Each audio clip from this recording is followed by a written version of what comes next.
ભક્તિ કરે એટલે શું કરે? ભક્તિ કરે એટલે શું કરે? શું કરે તો ભક્તિ કરી કહેવાય? આપણને એટલી તો પેલા ખબર પડવી જોઈએ ને. એમનેમ ખાલી આપણે રોજ અમે તીજમાં તમને બોલાવીએ ને તમે બધા આવો ને અમે સંભળાવીએ ને તમે સાંભળો અને પછી લાડવા બાડવા ખવડાવીએ એટલે ખાઈને જતા રહો. એટલે આપણે એટલું તો સમજવું પડે કે આપણે ભક્તિ કરવા એટલે શું કરવા આવીએ, ભક્તિ કોને કહેવાય અને ભક્તિ કરી કોને કહેવાય, અને કરી હે ને તો દેખાય.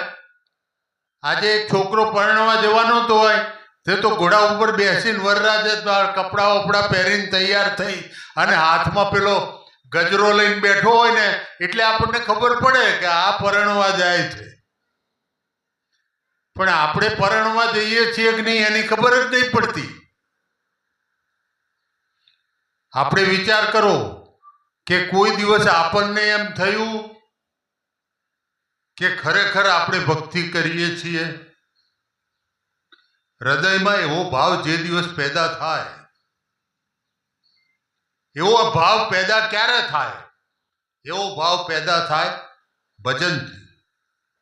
સદગુરુએ શું આપ્યું ને એ સમજાય તો બાપા હોય એ કરોડોપતિ હોય, અબજોપતિ હોય, મુકેશ અંબાણીના બાપા હતા એટલે આવડું મોટું એમ્પાયર એને દઈને ગયા એટલે એને એના પિતાની કિંમત સમજાય. તો આપણે આપણા બાપની કિંમત ક્યારે સમજાય આપણને? આપણે એને કહ્યું હોય એ જો આપણે કરીએ. આપણો બાપ એટલે આપણો સદગુરુ. બીજો કોઈ દુનિયાની અંદર આપણા કોઈ મા બાપ તો દરેક ના મળવાના. મા બાપ તો 84 લાખ યોનીમાં જે ગયા ને બધા એ દરેક ના ત્યાં છે ને માએ મળશે, બાપે મળશે, ભાઈ મળશે, બેન મળશે. માએ મળે પણ આપણને હારડું ગાઈને ફૂડાવે ને એવી માં ન મળે. દોડતી દોડતી દौડાવે એવી માં મળે. સમજ્યા ને તમે? એ સમજવા જેવી વસ્તુ છે. કેમ? કારણ કે આપણને સદગુરુ મળ્યા પણ આપણે એમાં દ્રષ્ટિ કરી નહીં.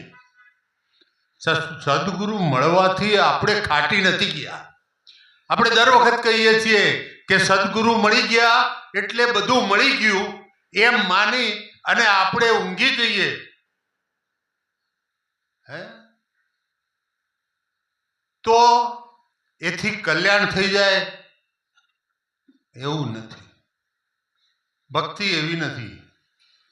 સદગુરુએ બતાવેલા રાહ ઉપર તમે ચાલો અને એમણે બતાવેલું ભજન છે ને એમના બતાવેલા રસ્તેથી કરો, તમારી પોતાની બુદ્ધિથી નહીં.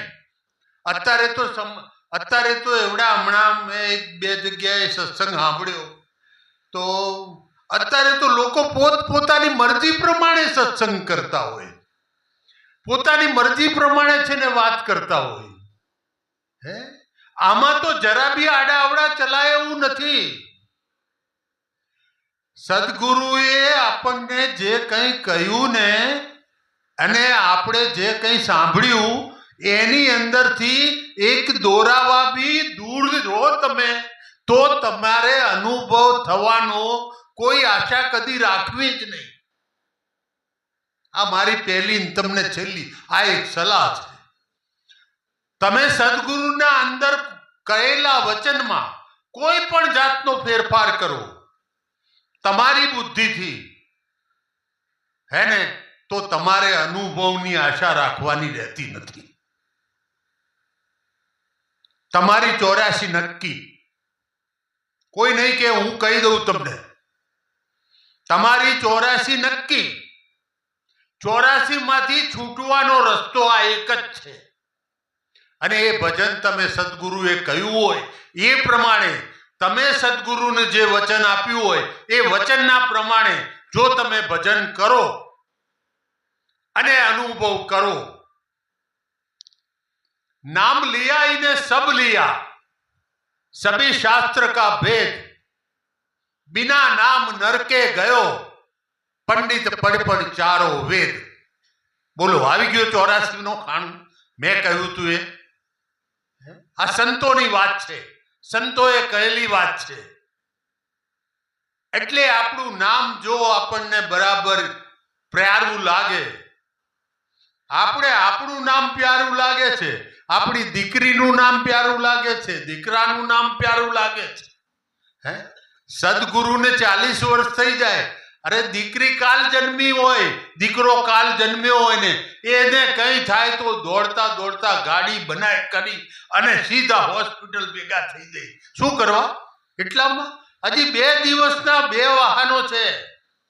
2 વાહનો દીકરો છે ને આપણને 40 વર્ષે ગુરુ મહારાજ જેટલા વાલા નથી લાગતા ને એટલો પ્રેમ એને 2 દિવસમાં થઈ ગયો. જઈએ છીએ કે નહીં? બોલો. જવું જોઈએ, પણ પેલા 40 વર્ષથી આપણે જે ગુરુ કર્યા છે ને, જેણે આપણને જે વસ્તુઓ સમજાવી છે ને એની કહેલી એ કરો. એણે જે કહ્યું છે ને એ બી સાથે સાથે કરો.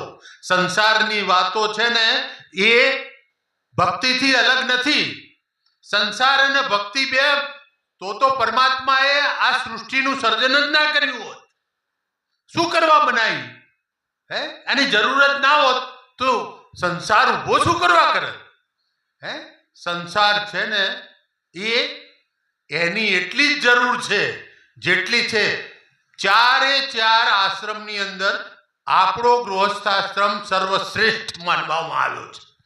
સંતોએ કહ્યું, ઋષિ મુનિઓએ કહ્યું છે, મહાપુરુષોએ કહ્યું છે, અને જે ગુરુના પ્યારા બની ગયા ને એ લોકોએ કહ્યું છે. એટલે આપણે છે ને એને માનવું પડે, સમજવું પડે. આપણે સદગુરુને વચન આપી અને એની પાસેથી વચન લીધું. શું લીધું? સદગુરુને આપણે વચન આપ્યું ને. તમે બેઠા એની સામે ત્યારે સદગુરુએ પૂછ્યું, ભજન કરશો ને ભાઈ? પૂછ્યું તું કે નહોતું પૂછ્યું? પૂછ્યા વગર કોઈને આપ્યું છે? એવો કોઈ છે જેને પૂછ્યા વગર આપ્યું હોય? સામેથી બેહી જા ભાઈ, તું આવ્યો છે ને બેહી જા, હું તને સમજાવી દઉં. મહાપુરુષોએ આ વચનની એટલી કિંમત નથી કરી, એટલી કિંમત થાય નહીં એ વચનની. આ વચન છે ને એ એવું છે કે એની કિંમત તમે ચૂકવી શકો જ નહીં ને એવું છે. એટલા માટે એને અમોલ વચન કહ્યું. અમૂલ્ય છે. અમૂલ્ય કોને કહેવાય? જેનું મૂલ્ય કોઈ ચૂકવી જ ના શકે. ગમે તેવી મિલકત હોય પણ એ મિલકતનું અમુક મુખ્ય કિંમત થતી હોય, એવી કિંમત આ વચનની નથી. વચન લઈ અને વચન પરમાત્માએ આપ્યું, આપણા સદગુરુએ આપણને આપ્યું, પછી આપણે એ વચન ચૂકી જઈએ. વચનનો ચૂક્યો 84માં જાય. બસ આટલું જ કહી દઉં તમને. આ વસ્તુ છે ને એટલું સમજવાનું કે વચન તમે સદગુરુને આપ્યું છે, તમારે ભજન કરવું જોઈએ. અને ભજન કરો ને એટલે અનુભવે તમને તમારી અંદર તમારા પોતાના નિર્ગુણ સ્વરૂપનું ભાન થાય. એ સદગુરુ કરશે, તમારે કરવાનું નથી.